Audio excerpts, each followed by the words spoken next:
The bank manager's face drained of color so fast, it was like someone pulled the life right out of him. His hands actually shook as he reached for the phone. "Lock the front doors," he whispered to his assistant. "And call the police, now."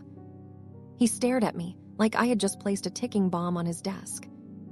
Not my dead grandfather's dusty old passbook. The same passbook my mother had thrown in the trash yesterday, calling it worthless junk. She was convinced it meant nothing. But here's the thing about buried secrets. Sometimes they don't stay buried. Sometimes they come back with teeth. But I'm getting ahead of myself. My name is Danica Gross. I'm 31 years old. And until that morning, I thought the most dramatic part of my week would be arguing with my landlord about a broken radiator. I work as a paralegal at a small law firm in Columbus, Ohio. Nothing glamorous, modest pay. And my car is so old, sounds like a dying whale every time I turn left. But I'm good at my job for one reason. I notice things. I ask questions. And I don't let go until I find answers. My family always considered that my biggest flaw when Theodore Calloway slid that paper across the desk. I swear my brain stopped working for a second. $2,147,832. My throat went dry. My fingers tightened around the passbook like it was the only thing keeping me upright. $2 million. My grandfather, the man everyone thought was just an old farmer, had been sitting on a fortune the whole time. But Calloway wasn't smiling.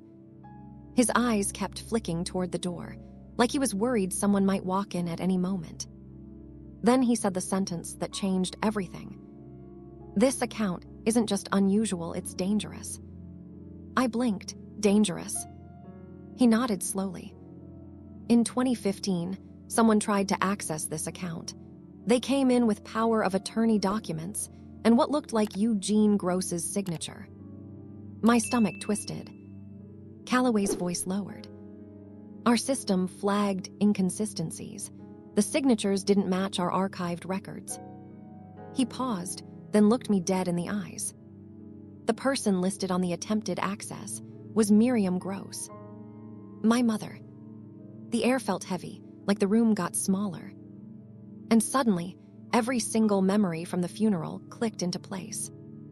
The way she snatched the passbook. The way she threw it away. The way Wyatt laughed like it was a joke. They weren't annoyed. They were scared. Calloway stood up and locked his office door. That's when I realized this wasn't just an inheritance story. This was a crime scene. Within minutes, more people walked in, security, legal, internal investigators. The bank moved like a machine that had been waiting for this moment. And the truth came out in pieces. My grandfather had inherited money in the 90s. He invested it carefully, grew it quietly. Then in 2009, when my father died, Miriam became his caretaker. And she didn't just help. She took control. Over 5 years, she drained his accounts little by little. Withdrawals, transfers, forged documents. About $1.5 million stolen.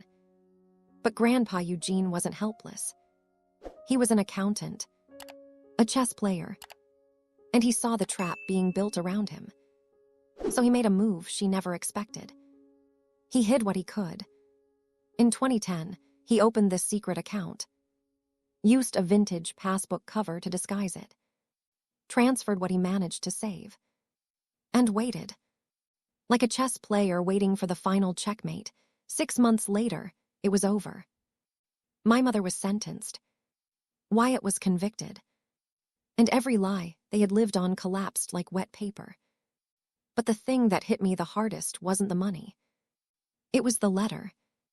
My grandfather's final words, written in his careful handwriting. He didn't just leave me an account. He left me proof. He left me justice. And he left me one sentence that I will carry for the rest of my life. The truth is patient. It can wait longer than any lie. I used the inheritance to do something that felt right. I quit my job. paid off my debts, and I bought a small building downtown. Now I run a bookstore, a quiet place, warm lights, coffee smell, and stories stacked like little doors into other worlds. I named it Gross Pages, because Grandpa Eugene would have loved the joke. And in the back corner of the shop, there's a chess table, 2 chairs, a board always set, ready for the next game. Above it hangs a framed photo of my grandfather, and beside it, in simple black letters, "The truth is patient. It can wait longer than any lie." My mother still writes letters from prison. Long letters full of excuses, blame, and demands.